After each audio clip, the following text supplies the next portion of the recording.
২০ জানুয়ারি অভিষেকের পর কংগ্রেসে প্রথমবারের মতো ভাষণ দিলেন মার্কিন president Donald Trump. Mexico, Canada ও চীনের বিরুদ্ধে নতুন শুল্ক নীতির পরবর্তী দিন যখন ট্রাম্প এই ভাষণ দিচ্ছেন, তখন তার সিদ্ধান্তে বাজারে অস্থিরতা তৈরি হয়েছে।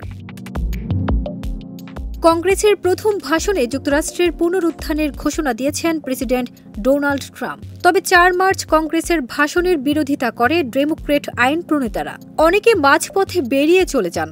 ব্রিটিশ বার্তা সংস্থা রয়টার্স এই খবর জানিয়েছে। ট্রাম্প ঘোষণা করেন, দেশের নাগরিকদের বলছি, আমেরিকা তার গৌরব ফিরে পেয়েছে। আমরা এমন এক প্রত্যাবর্তন করতে যাচ্ছি যা বিশ্ববাসী কোনো দিন দেখেনি এবং ভবিষ্যতেও হয়তো দেখবে না। সরকারি বাজেটে ভারসাম্য আনার ঘোষণা দিয়েছেন তিনি। তবে একই সঙ্গে কর হ্রাসের জন্য আইন প্রণেতাদের প্রয়োজনীয় পদক্ষেপ নিতে বলা বিশেষজ্ঞরা আশঙ্কা করছেন। ইতোমধ্যেই ৩৬ ট্রিলিয়ন ঋণে থাকা দেশটিতে আরও ৫ ট্রিলিয়ন বৃদ্ধি পেতে পারে।